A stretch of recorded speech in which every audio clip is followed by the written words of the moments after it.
ప్రజా దీవెన సభకు అధ్యక్షత వహించినటువంటి గౌరవ దేవరకద్ర శాసనసభ్యులు మధుసూదన్ రెడ్డి గారు, మన ప్రియతమ నాయకులు గౌరవ ముఖ్యమంత్రి రేవంత్ రెడ్డి గారు, గౌరవ సహచర మంత్రివర్యులు దామోదర్ రాజనరసింహ గారు, సహచర మంత్రివర్యులు కోమటిరెడ్డి వెంకటరెడ్డి గారు, అట్లాగే వేదికమైనటువంటి గౌరవ శాసనసభ్యులకు, అట్లాగే ఏఐసిసి కార్యదర్శులకు, వేం నరేందర్ రెడ్డి గారికి, ఇతర పెద్దలందరికీ, రాజ్యసభ సభ్యుడు అనిల్ కుమార్ యాదవ్ గారికి, వేదికమైన పెద్దలందరికీ, వేదిక ముందున్నటువంటి జిల్లా నలుమూల నుంచి విచ్చేసినటువంటి నాయకులకు, కార్యకర్తలందరికీ ఈ శుభ సందర్భంలో హృదయపూర్వక నమస్కారాలు తెలియజేసుకుంటా ఉన్నా. గౌరవ ముఖ్యమంత్రి రేవంత్ రెడ్డి గారు ఒకనాడు నల్లమల ముద్దుబిడ్డ, ఈనాడు పాలమూరు ముద్దుబిడ్డనే కాదు, యావత్ తెలంగాణ రాష్ట్ర ముద్దుబిడ్డగా ఎదగడం జరిగింది. అది మంత్రాలు చదివితే రాలే. ఒకనాడు అంటే మనిషి తలుచుకుంటే సాధించలేనిది ఏమీ లేదనడానికి మన గౌరవ ముఖ్యమంత్రి రేవంత్ రెడ్డి గారే ఒక నిదర్శనం. ఇండిపెండెంట్ జడిపిటిసిగా గెలిచి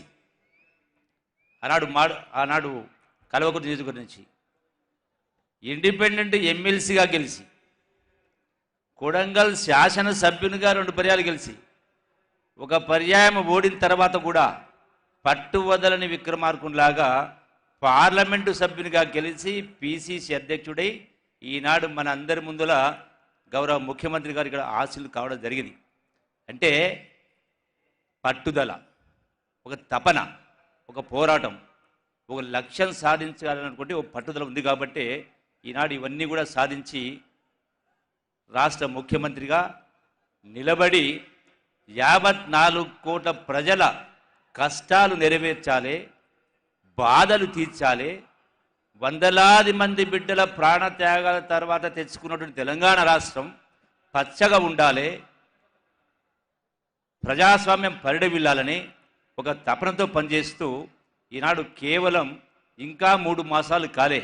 ఈ 3 మాసాల్లోనే స్పష్టంగా కొట్టొచ్చినట్టుగా పరిపాలనలో మార్పు కనబడతా ఉంది.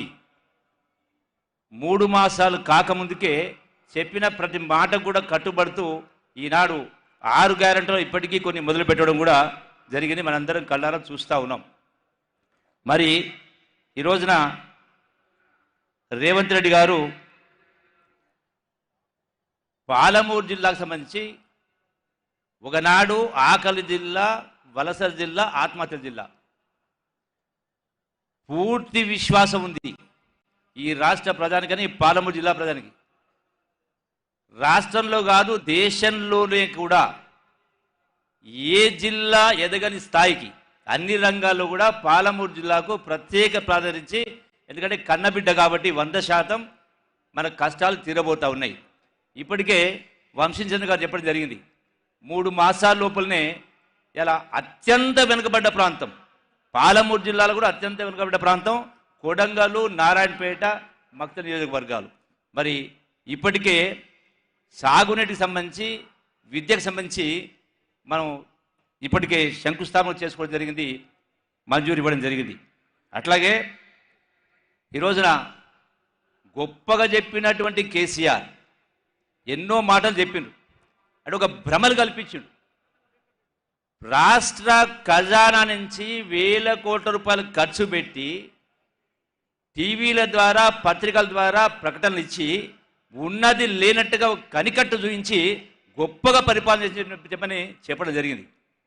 ఈ రోజున బీఆర్ఎస్ పార్టీకైనా, కేసీఆర్కైనా, కేటీఆర్కైనా, హరీష్ గారు ఇంకొకరికైనా ఈ రాష్ట్ర ప్రజల ఓట్లు అడిగే నైతిక హక్కు కోల్పోయింది. ఎందుకు కోల్పోయిందంటే ధనిక రాష్ట్రం ఈనాడు అప్పుల రాష్ట్రంగా మారింది, అప్పుల కుప్పగా మార్చడం జరిగింది. హరీష్ రావు నాడు మాట్లాడాడు, బంగారు పళ్ళెంలో పెట్టించిన మా అధికారాన్ని అప్పగించడం మాట్లాడడం జరిగింది. ఏమిచ్చింది బంగారు పళ్ళెంలో? 8 లక్షల కోట్ల రూపాయల అప్పు 7 లక్షల కోట్ల రూపాయలు బడ్జెట్ పరంగా విద్యుత్ సంస్థల పేరు మీద మరొక 80,000 కోట్ల అప్పు, లక్షల కోట్ల అప్పు చేసి ధనిక రాష్ట్రాన్ని అప్పులకు మార్చి అయినా కూడా 10 సంవత్సరాల కింద చెప్పినటువంటి దళితుల 3 ఎకరాల భూమి ఇవ్వలే, డబుల్ బెడ్రూమ్లు ఇవ్వలే, నిరుద్యోగ భృతి ఇవ్వలే, రైతులకు రుణమాఫీ చేయలే. ఆఖరికి పాలమూరు ప్రాజెక్టును మొదలుపెట్టి ఈనాడు 10 సంవత్సరాలైనా కూడా 20% మొదలు కాలే, పనులు కాలే. ఇప్పటికి దానికి కాలువకు మంజూరు లేదు. ఒక మోటార్ ఎత్తిపోసి జాతికి అంకితం చేసిన మాట్లాడినారు. ఆ ప్రాజెక్టు పూర్తి కావాలంటే 1,00,000 కోట్లు కావాలా. ఇప్పుడు ఖర్చు పెట్టింది కేవలం 25,000 కోట్లే. మరి అంతేకాకుండా అంటే ప్రాజెక్టు పరిస్థితి ఇది.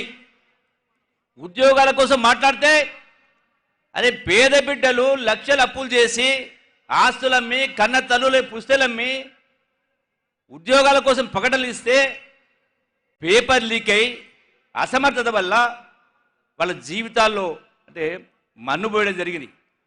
అంతేకాకుండా ఈ రోజున కేసీఆర్ గారు ప్రజాస్వామ్యాన్ని వంచిండు. అవినీతి ఆకాశానికి ఎదిగింది, ప్రజాస్వామ్యం పాతాళానికి పోయింది.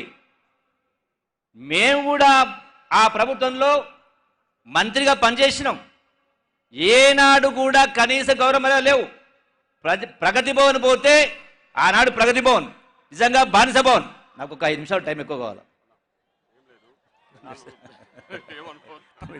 అంటే దుర్మార్గమైన పరిపాలన, ఒక రాచరిక పరిపాలన, నియంత్రిత పరిపాలన. అసెంబ్లీ సాక్షిగా మనం స్పష్టంగా చెప్పడం జరిగింది. గౌరవ ముఖ్యమంత్రి గారి సమక్షంలో రాష్ట్ర పరిస్థితిని రాజీనామా చేస్తామని మాట్లాడినారు. నేను కాగితాలు చూపించిన చేయి రాజీనామా ఇప్పుడని హరీష్ రావును.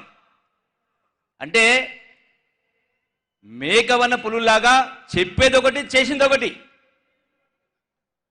వందలాది మంది ప్రాణత్యాగం చేస్తే ఎవరి కోసం అంటే వీళ్ళ కోసం, వీళ్ళు బాగుపడడానికి.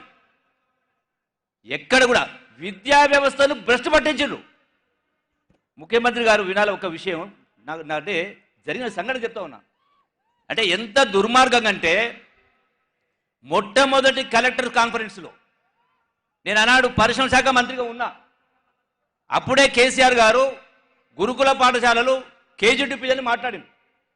నా వంతు వచ్చినప్పుడు ఇండస్ట్రీ మినిస్టర్గా నేను కలెక్టర్స్కి అప్పీల్ చేస్తూ ఒక మాట చెప్పిన, ఏదైతే సిఎస్ఆర్ ఫండ్స్ ఉంటాయో కార్పొరేట్ సోషల్ రెస్పాన్సిబిలిటీ ఫండ్స్ 2% విద్య కోసం ఖర్చు పెట్టండి. ఎందుకంటే గ్రామీణ వాతావరణంలో పేదల ఇంట్లో చదువుకునేటువంటి వాతావరణం ఉండదు. పేదరికం కావచ్చు, అప్పుల బాధ కావచ్చు, వ్యసనాలు కావచ్చు, టీవీలు కావచ్చు, రకరకాల సమస్య వల్ల. అందుకని పిల్లల్ని పొద్దున్నే 7 గంటలకు స్కూల్కు రప్పించండి, సాయంకాలం 7 గంటల వరకు ఉంచండి. 3 గంటలు ఉదయం, సాయంకాలం 3 గంటలు, 6 గంటలు గ్రామంలో ఉన్నటువంటి నిరుద్యోగ యువతకు వాళ్ళకి ఎంతో కొంత పారితోషికం ఇచ్చి ఈ 3 గంటలు ఆ 3 గంటలు చదువు చెప్తే హోంవర్క్ కావచ్చు, పేపర్లు కావచ్చు, ఆటపాటలు కావచ్చు, ఇవన్నీ చేస్తే ప్రతి స్కూల్ కూడా ఒక గురుకుల పాఠశాలగా మారుతుంది. వాళ్ళకు ఉన్నదేదో కైలో గంజో దాకొస్తారు అన్న. నేను చెప్పినంత గాలికి పోయింది. అదేందండి అట్లా మాట్లాడతారు, కైలో గంజ అంటారు ఏందని? అంటే ఊతపదమా అది? అంటే పేద నిజంగా తపన ఉంటే తెలంగాణ రాష్ట్రం కోసం విద్యార్థులు పోరాటాలు చేసిరు, ప్రాంతాలు చేసిరు, యూనివర్సిటీలు గాలికి వదిలేసిరు, ఉద్యోగాలు గాలిపోయినాయి, చదువులు గాలికి పోయినాయి. ఏ ఒక్కటి కూడా చేయకుండా ఈ రోజున వాళ్ళకు ఓట్లు అడిగేటువంటి నైతిక అర్హత లేదు వాళ్ళకు. అట్లాగే ఈనాడు బీజేపీ పార్టీ గొప్పగా పరిపాలన చేసినామంటున్నారు. 10 సంవత్సరాల అధికారులు ఉన్నారు. పాలమూరు జిల్లాకు మించిన వెనుకబడి జిల్లా ఇంకోటి లేదు కదా. ఆనాడు కాంగ్రెస్ పార్టీ తెలంగాణ రాష్ట్రాన్ని పెద్ద మనసుతో ఇచ్చింది సోనియా గాంధీ గారు. కన్న తల్లుల కడుపుకొని తెలుసు కాబట్టి కన్న తల్లిగా పెద్ద మనసుతో తెలంగాణ రాష్ట్రం ఇచ్చింది ఆనాడు. మరి 10 సంవత్సరాల పరిపాలనకు వచ్చి అధికారం రాగానే కేవలం 3 మాసాల లోపల తెలంగాణలో ఉన్న ఖమ్మం జిల్లాలో 7 మండలాలను పార్లమెంటులో బిల్లు పాస్ చేసి ఆంధ్ర ప్రాంతానికి అప్పచెప్పిండ్రు. మరి కృష్ణా నది జలాలపైన మనకు హక్కున్న వాటాకు ఎందుకు పార్లమెంటులో మీకు హక్కు ఉంది, బాధ్యత ఉంది? జాతీయ నీటి వాటాల హక్కుల ప్రకారం చూసినా, అంతర్జాతీయ నీటి వాటాల హక్కుల ప్రకారం చూసినా ఎందుకు ఇవ్వలేదు? ఎందుకు తండ్లాట పెడతా ఉన్నారు, కొట్లాట పెడతా ఉన్నారు? హక్కు ఉంది, మీరు తప్పేం అడగట్లేదు. గౌరవ ముఖ్యమంత్రి ఆ శాసనసభలో స్పష్టంగా చెప్పడం జరిగింది. ఈనాడికి కూడా ఆ నీటిపైన హక్కు ఇవ్వకుండా మా హక్కును కాదరాసే కార్యక్రమం చేసిండ్రు. తెలంగాణ తెచ్చుకున్నదే సాగునీటి కోసం, నీళ్లు ఇవ్వలే, చట్టం చేయలే, మీనమేష లెక్కవిస్తూ రాష్ట్ర ప్రజల్ని, రైతాంగాన్ని ఇబ్బంది పెట్టే కార్యక్రమం చేస్తూ ఎట్లా మీకు ఈనాడు నీళ్లు అడిగేటువంటి హక్కునని నిలదీస్తా ఉన్నా. పాలమూరు రంగారెడ్డి ఎత్తిపోల పథకానికి మీరు లక్షల కోట్ల అప్పులు చేసిండ్రు, ఇప్పటికి కూడా జాతీయ హోదా ఇవ్వలే. ఏ ముఖం పెట్టుకొని ఇవాళ బీజేపీ వాళ్ళు కూడా ఓట్లు అడుగుతారు? అడగడానికి మీకు నైతిక అర్హత కోల్పోయారు. రెండే. ఇలా బీజేపీ అయినా బీఆర్ఎస్ అయినా రెండు ఒకటే. అందుకనే ఈనాడు ఏ లెక్క ప్రకారం చూసినా తెలంగాణ రాష్ట్రాన్ని ఇచ్చినటువంటి కాంగ్రెస్ పార్టీ, సోనియా గాంధీ గారి నాయకత్వం చూసినా, అట్లాగే ఈనాడు ముఖ్యమంత్రి గారు 3 మాసాల పరిపాలనలో స్పష్టంగా, పారదర్శకంగా చాలా విషయాలను ఇప్పటికే అవినీతి విశృంఖలంగా రాజ్యమేలింది. ఈనాడు చాలా విషయాల్లో పరిపాలన గాడిలో పెట్టే కార్యక్రమం చేయడం జరిగింది. కేసీఆర్ గొప్పగా చెప్పుకుంటూ జిల్లాలు పెట్టామని, ఉమ్మడి జిల్లా ఉన్నప్పుడు కూడా జరగనటువంటి అక్రమాలు జరిగినాయి, అవినీతి జరిగింది. ఈనాడు పాలమూరు శాసనసభ తీసుకున్నా, వనపర్తి తీసుకున్నా, నాగల్ తీసుకున్నా, చాలా చోట్ల విశృంఖలంగా అవినీతి జరిగింది. జిల్లాలు చేయడం గొప్ప కాదు, పరిపాలన సవ్యంగా లేని జరిగిన కాబట్టే ఈనాడు ఏ లెక్క ప్రకారం చూసినా కాంగ్రెస్ పార్టీకి ఓటేసి జిల్లాలో ఉన్నటువంటి 2 పార్లమెంటు సీట్లను కూడా ఇక్కడ వంశీ చంద్రరెడ్డి గారిని, అట్లాగే నార్కన్లో ఎవరు అభ్యర్థి అయినా పెద్ద మెజార్టీతో గెలిపించి మన గౌరవ ముఖ్యమంత్రి గారి చేతుల్ని బలోపేతం చేయాల్సిన అవసరం ఉంది. జాతీయ స్థాయిలో తెలంగాణ రాష్ట్ర కీర్తి పరిస్థితులు పెంచాల్సిన అవసరం ఉందని చెప్పి మీ అందరితో సవినంగా విజ్ఞప్తి చేస్తూ, చేతులు జోడించి ప్రార్థిస్తూ సెలవు తీసుకుంటున్నాను. జై హింద్, జై తెలంగాణ, జై Congress. Thank you very much. Thank you అన్నా.